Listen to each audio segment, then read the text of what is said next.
This is the Tips for Lawyers podcast, and I do not hate my job as a lawyer.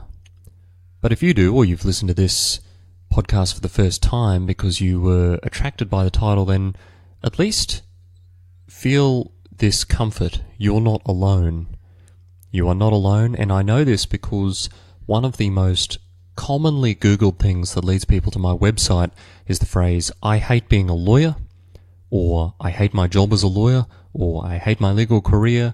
Various iterations of hating your legal career or being a lawyer or being an attorney, because I happen to write one article on it, and that article gets more Google-related hits than many other articles combined.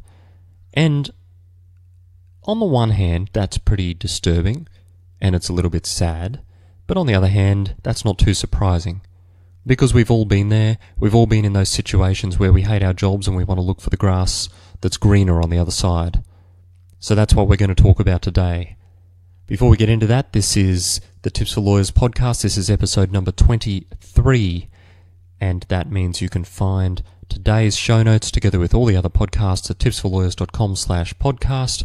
I would really appreciate it if you would leave a review on iTunes. If you enjoyed this or any of the other podcasts, head over to tipsforlawyers.com/iTunes. That'll take you straight through to the iTunes registration link where you can both subscribe to the podcast, make sure you get every episode, and you can also leave a rating. So if you do appreciate it and you do value the contribution the podcast makes, I'd appreciate you leaving a 5-star rating, and in particular a review with a few comments. Tell me what you like in the review. Tell me what you don't like. If you don't like anything in particular, I might just ignore you, but at least I know if enough people leave a message, then I'll be sure to keep an ear out. I do read those reviews, and I value every single one of them. The other thing I'd encourage you to check out at Tips for Lawyers is tipsforlawyers.com/essentials, and that will take you through to the Essentials Library. It's a 6-video series. If you opt into the email series, then you'll get a large number of emails taking you through some fundamental content in the underlying pillars of legal practice. And they will really give you a strong foundation for any legal career that you're about to start, or perhaps one that you've already hit the road on. But that's enough administration for today. Let's get into hating your job as a lawyer. So, as I said before, we have all been there. We've had those weeks, all those days, all those months, all those stretches of time where we go home and we drink a bottle of wine. Okay, we probably don't drink a bottle of wine, but you know what I mean. You want to drown your sorrows in some fashion because it has just been so grueling. And you get home and you crash and you veg out in front of the TV for a few minutes, and then you get up the next morning and you do it all over again, and there comes a series of questions that people end up asking. Is it always going to be like this? I can't work any harder. What more could they want from me? What about this one? I don't have any more hours in the day. What about I don't have any free time? I never see my friends anymore. I'm always in the office. I'm constantly stressed. How do I stop being so stressed? How can I relax? How can I unwind? How can I get everything done that I need to get done? Why are my colleagues such jerks?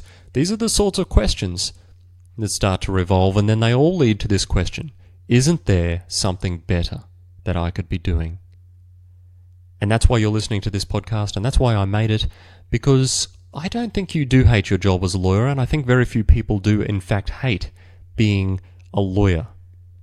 I think what they hate and what they come to really despise getting up every day and having to deal with are some peripheral things, not necessarily related to being a lawyer. And the reason I say this is because, by and large, my experience is that most people in fact enjoy being a lawyer. Now, what does that mean though, being a lawyer? Most people enjoy the aspects of being a lawyer that they thought being a lawyer was going to be about. They enjoy doing research. They enjoy writing advices. They enjoy sometimes speaking to clients, learning new things, attending seminars. Most lawyers enjoy lunches. Most lawyers, not all lawyers, but most lawyers enjoy the occasional networking function. That's what people thought they signed up for. And so what we find is a mismatch between our expectations and the reality of legal practice. It's part of the reason Tips for Lawyers actually exists, but it's also something that you need to come to grips with early on in your career before you end up so convinced that you hate being a lawyer, that you can't find any way out of it, and you're in all the habits that in fact feed that dislike of being a lawyer. So what do I mean? One of the expectation mismatches is the amount of admin that you have to do as a lawyer.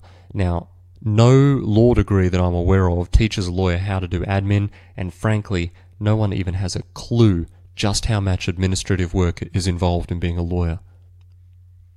Now, it should be pretty obvious, because you work 10 or 11 or 12 hours a day, on average, and most law firms, you maybe have 6 or 7 or 8 billable hour requirements per day if you record your time and it's measured against a billable hour system. These days it has a tendency to be 6 to 7, at least so far as what the official number is. And so you've got to ask yourself, what's that additional 3 hours for? Now some of it, and I've got some other ideas on what that should be used for, but some of it at the very least is used for admin. It's filing emails. It's dealing with paperwork. It's answering questions people have that you can't bill time for. It's all the periphery that happens around legal practice, and it must happen in order for you to function as a lawyer and for your firm to function as a law firm. But it is not what you thought being a lawyer was about. And you get caught up in these things. You get caught up in those sorts of periphery. And so what you find is the expectation mismatch is in fact what's causing you to dislike being a lawyer. So what do we do about addressing our expectation mismatch? Well, the first thing we obviously need to do is start shifting our expectations. Part of that ongoing tension is because you refuse to let go of the ideal of what a lawyer is going to be like. And you're going to have to, because that ideal is not the reality. Now, there are some things you can improve upon. There are some efficiencies you can gain. There is some admin you can avoid. There are some categories of task that you can minimize your investment in if you truly hate them. But by far and away, the better approach is to attack those with the energy of knowing that once you have completed them, they will free you up to do the things that you genuinely enjoy. For me, that means I do them early in the morning. That's when I have the most energy. It seems a strange thing, in fact, and a little bit contradictory, because on the one hand, it might be beneficial to attack some of your more complex legal tasks in the morning, but to me, because I do struggle to come up with the motivation to do some types of administrative work, I have a tendency to do it first thing.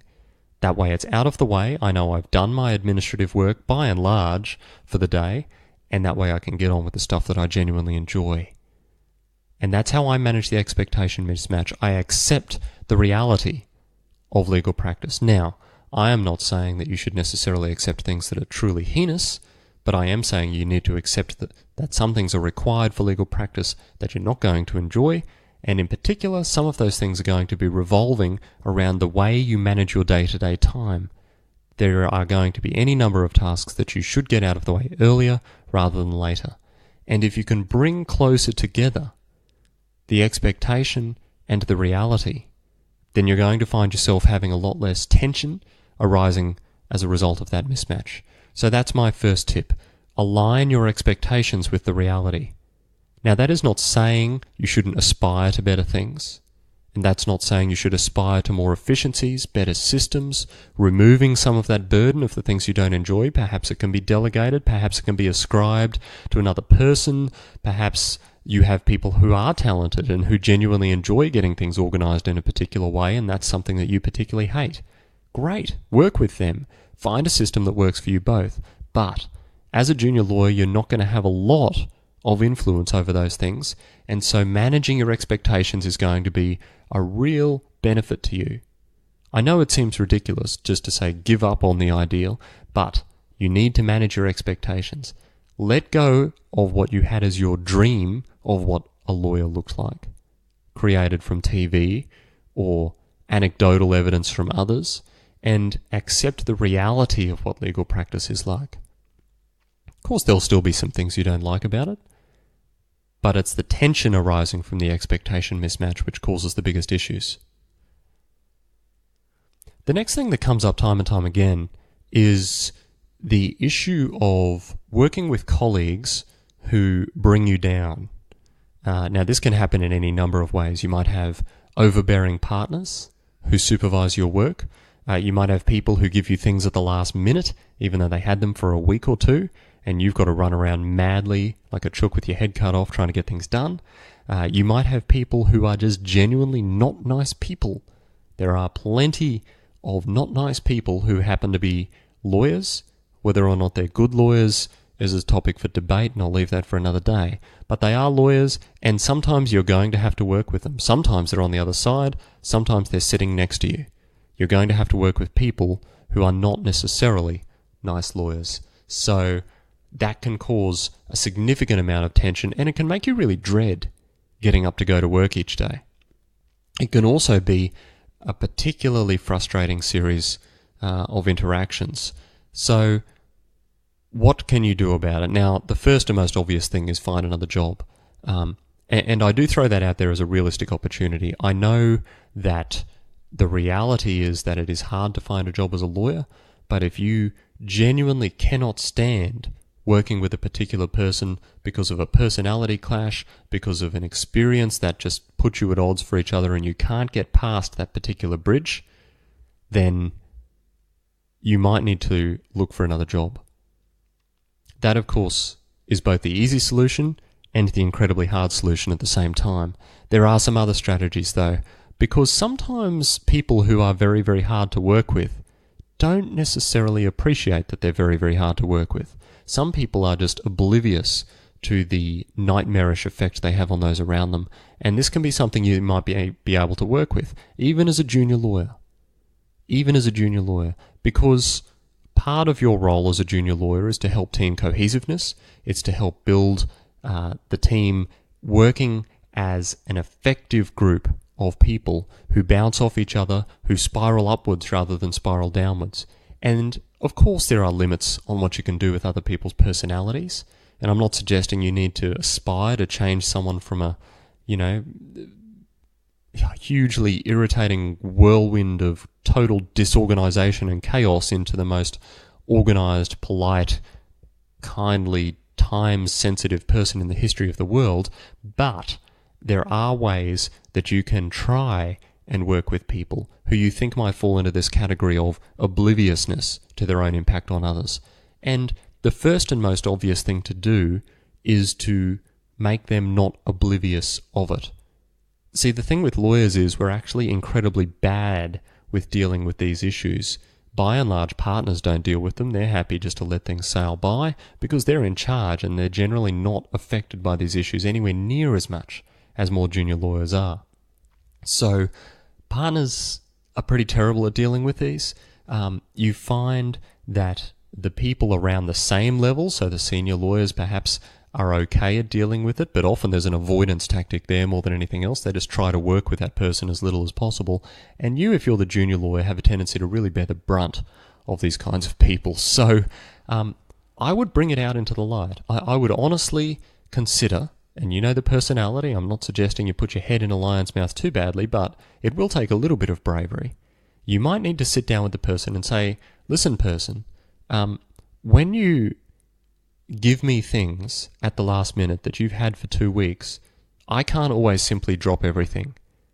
And I would really appreciate it if you would put some effort in to being more organized and to have it to me at least a couple of days in advance so I could do the thing.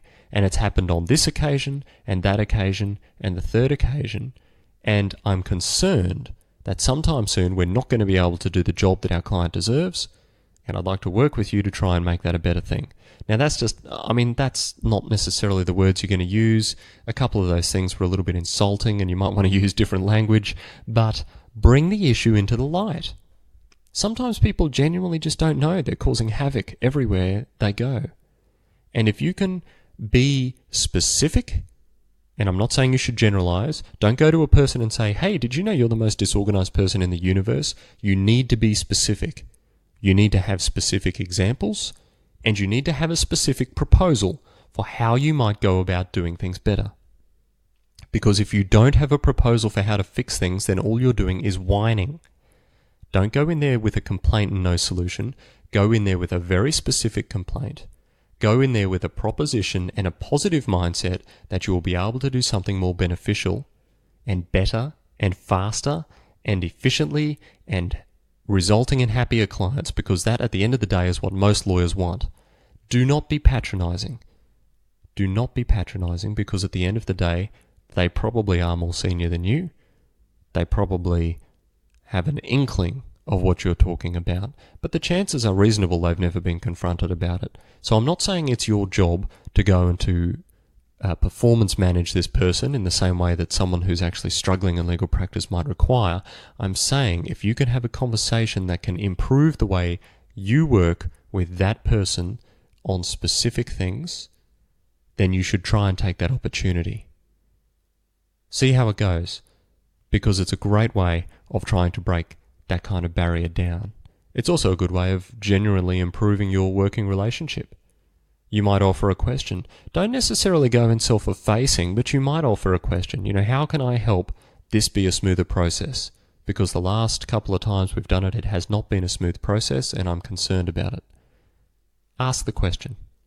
Generally, it's a one-on-one conversation, which is more confronting, but it's also more respectful. So,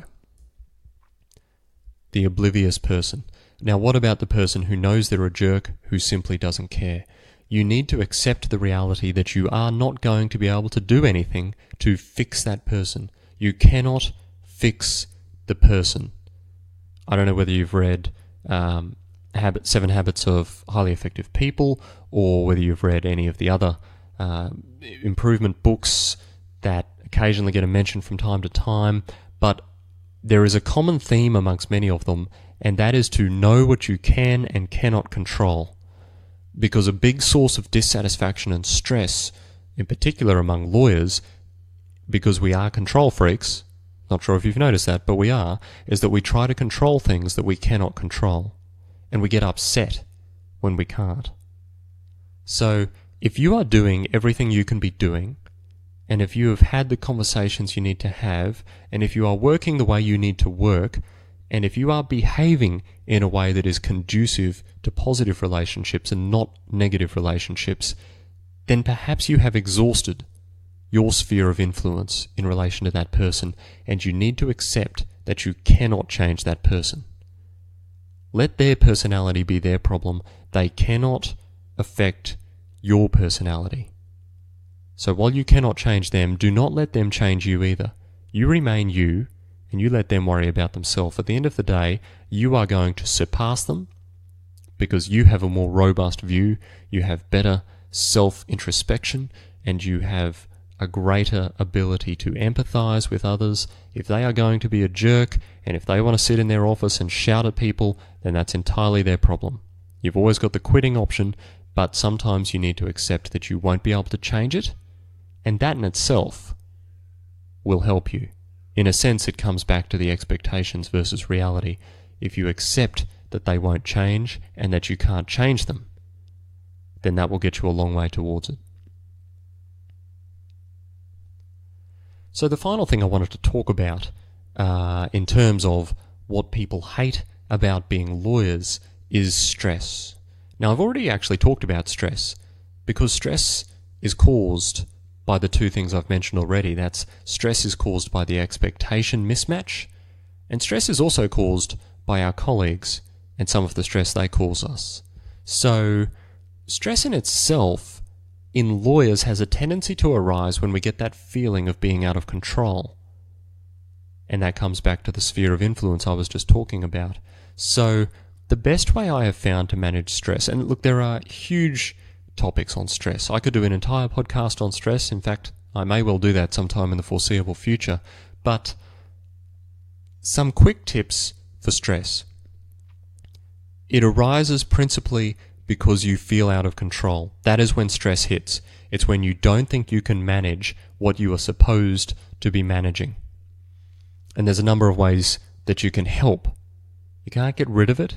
And a little bit of stress, in fact, can be conducive to higher output. So I'm actually not totally against stress, but it's uncontrollable stress and stress that's leading you into health issues, or stress that's leading you to dread your job, Well, stress is leading you to listen to this podcast because you think you hate being a lawyer.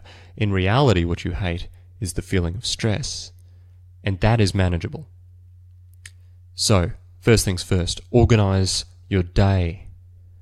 Nothing will help you more than organizing your day. It will give you a feeling of control. It will give you a list that you can appropriately prioritize into urgent and important tasks, and you can order them and you can tick them off, and you will feel your stress decrease the moment you have a handle on what it is you need to do. If you want to write it down, write it down. I don't generally write down my to-do list, but I keep it in my head. Writing it down a lot of people find useful because they enjoy crossing things out or ticking them off. So if you can label what you need to do, that feeling of being out of control becomes immediately significantly less. Write down what you have to do. You then have a list. You can work to the list. It is manageable. It is finite, because the issue of being out of control is that you feel like there's this never-ending series of tasks that you couldn't possibly do. Now, of course, that involves dealing with it appropriately, and this isn't the podcast for that, but what you can do after you've done your list is you do the urgent things first, depending on how urgent they are, and the important things after that. Now, that is not a rule of thumb. That is only for people who are feeling out of control. Normally, that's because you have a series of tasks at high urgency. I am not an advocate of always dancing from urgent to urgent. You need to make time for the important things. But in certain circumstances, the urgent must come next. So make a list. The next thing you can do to manage stress is to come back to that acceptance that you cannot control everything. Sometimes stress is caused by things out of control that are genuinely out of our control. What is the judge going to say? What is the client going to do? What is this thing going to cause? There are some things that you must do that you cannot predict the outcome of. And again, because we're control freaks, we don't like that, but it causes us stress. You need to accept the reality that there are some things you cannot control. As you become more senior, as you become more practiced, you can increase your sphere of influence, and you can control more things, and you can have a handle on more things. But for now, all you can control is what you do, how you do it, and how well you do it. That is what you can control. An acceptance of that will lower your stress significantly. Another source of stress amongst lawyers in particular is the billable hour and the budget and the feeling that they're not working hard enough. And this is primarily because we're extremely competitive, and so we see people around us apparently all working hard, and we're concerned about our pay and budgets and billable hours and all sorts of other things. And can I strongly encourage you to forget all of that? Record your time diligently. Do the tasks in the order in which they need doing. Sometimes they will be billable, sometimes they will not. Your job is to serve your clients. It is not necessarily to focus upon the billable hour. It is to focus upon the client service. The billing will come after that. The clients will be happy. They will pay their bills. If you focus on client service, client expectations, on serving them well, on making phone calls, on delivering sensible, timely, cost-effective advice, then everything else will come after that. Be a good lawyer. Serve your clients well. The financial aspects will worry themselves out later. It's a long-term project, finances. It is not a short-term project. If you don't make your billable hours in one day, then who cares? Make them the next day. Make it up in 2 days later. Law practice is not a steady flow of work. It ebbs and flows. It comes and goes. It waxes and wanes. Whatever pairing you want to use, that is what law practice is like. So, do you still hate being a lawyer? Have I touched on some of the things perhaps that you've been feeling if you've hated being a lawyer from time to time? Remember what they are. It's the expectation mismatch. Is being a lawyer really what you thought being a lawyer was going to be like? Dealing with colleagues. Are your colleagues stressing you out? Hopefully I've given you some tools that can at least help you, at the very least, understand those people and how you can or cannot influence that situation. And finally, stress. How are you managing your stress? How do you stay in control? How do you stay cool, calm, and collected when you need to, but keep the passion helpful legal practice alive. That's at the 25-minute mark now, so I don't want to go into too many more tips today. I want to leave you with those 3 big ticket items. They're the 3 ones that come through fairly frequently in the feedback I've been given, and so I wanted to work through them in a little bit of detail and give you a few tools that you can use. And hopefully next time you go to Google something, it won't be "I hate being a lawyer." It'll be "How can I love being a lawyer more?" And that's the better question to ask. And that's something I might deal with coming up. Keep listening and you never know. Thank you very much. This is Tips for Lawyers podcast episode number 23. If you enjoyed it, please leave a review at tipsforlawyers.com/iTunes. Otherwise, I will see you next time.